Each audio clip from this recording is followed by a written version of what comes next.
Yeah. Jim, you've been a big proponent of DeFi and everything as well. Has anything changed in your thinking, or what's your updated thinking, I should say?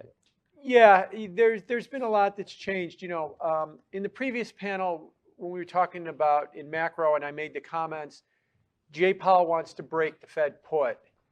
You could see it in a lot of the meme stocks in crypto that they became completely out of control with their speculation, and they're blowing up really badly.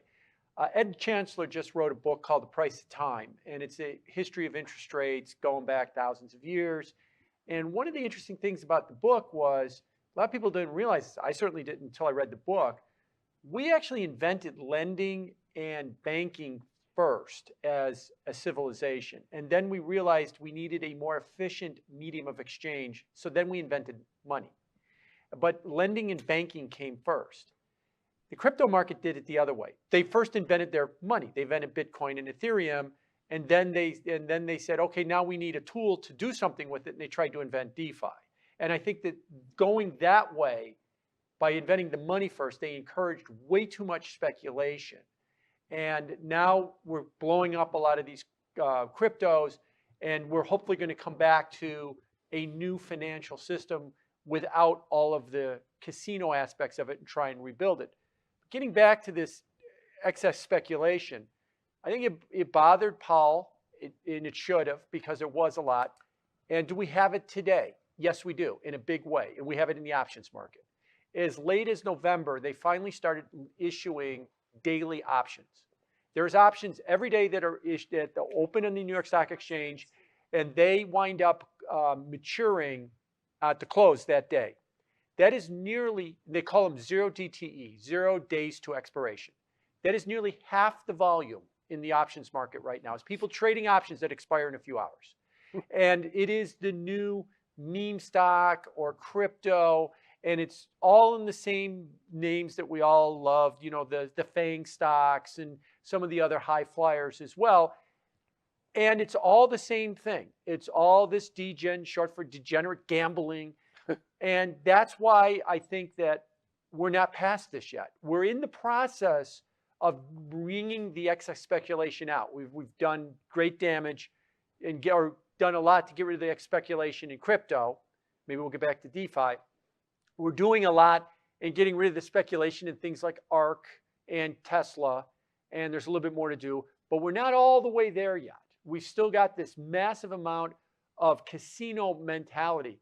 I used to say to myself, why did everybody get so upset of Sam Bankman-Fried? What did he do? He shined a light on what we all do. We all just massively, we can't tell the difference between the corner of Broad and Wall in Vegas at this point. And that's kind of the way that we treat these markets.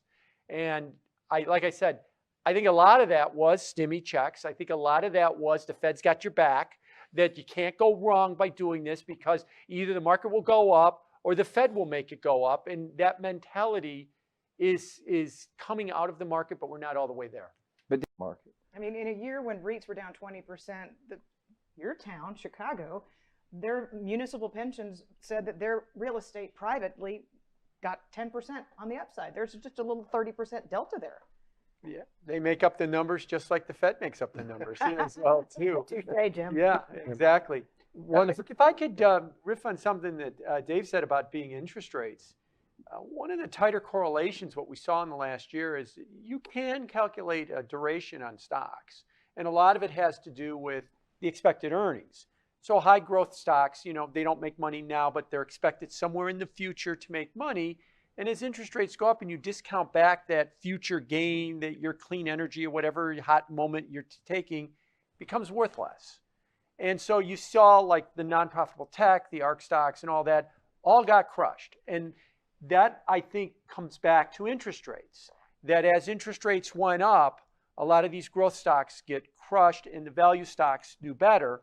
If we get to a period where interest rates plummet and the economy starts to recover, then all of these speculative assets that have this promise that they're going to pay big in the future become worth more.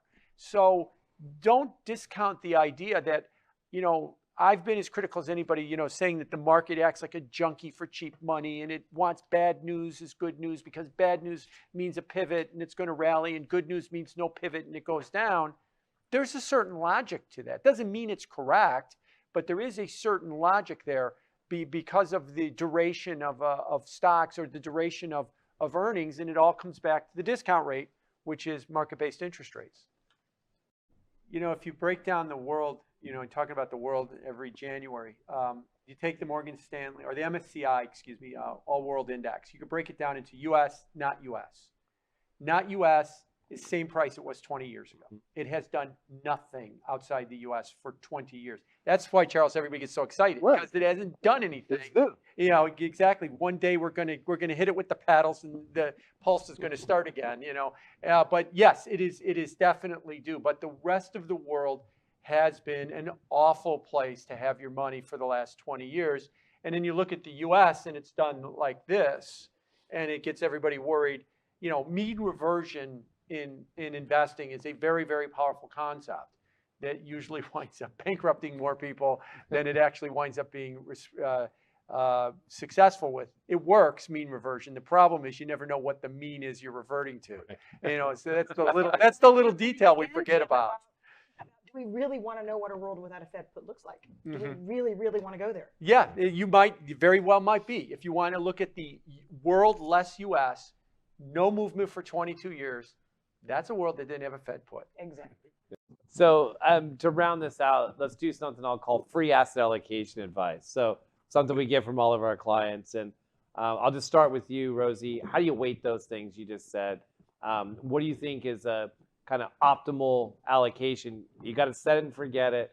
We're going to revisit it next year, and we're going to look at it. What does it look like to you? You mean for the coming year? Like Yeah, you can't touch it. It's Rip Van Winkle, go to sleep. We'll wake up, and we'll look at it. Well, The good news is we can measure it, so we're going to hold you all accountable. I'm trying to cut to the chase. You're talking stocks, bonds, cash. Whatever you want. You can put any mix of any financial assets together. What does it look like? It has to. I'm just kidding. Jim, same question to you. Yeah, hopefully you're burying them in the backyard too. No, they're in the vaults. It's okay. It's a great. The backyard might not be so safe if you know my if you know my neighbors. Gold is an amazing investment. All throughout human activity, we dig it up out of the ground and bury it back into the ground, right? You know, it's all we ever do. By definition, GDP, right? Digging a hole and filling it back in. Yeah, exactly, exactly. I'm viewing the question a little differently. Just some ideas, and the ideas that I have are more on the fixed income side. I'm having a hard time separating duration from the curve. I think they're kind of the same trade. And I like the curve trade better because I got two ways to win versus duration. I got one way to win. What I mean by that is I want to play the steepener in a big way. I'm going to win. Short, front, long, back. Yes. And so I'm going to win either because the economy craps out, the Fed has to cut rates, down come short rates, and you get my steepener. Yep. Or I'm going to win because the economy hangs in there. And Powell and Neil Kashkari are right. They're going to 5.5, and they're going to stay there all year. Then the bear market in bonds isn't over. We're going to go back through 440 on the 10-year, and that should probably steepen the curve from the deep inversion as bonds start to come up, realizing that maybe 5 is a longer way. I'm saying there's two ways to win on that trade as opposed to the duration trade. So give me 50% of the curve steepener on that trade. I like your gold trade.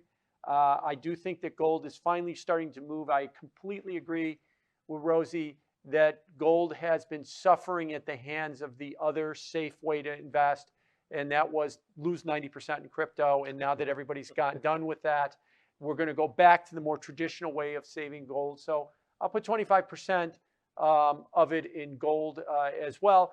And finally, I'm not as completely sold on the idea that the bear market in bonds is over. I think it will end in 23.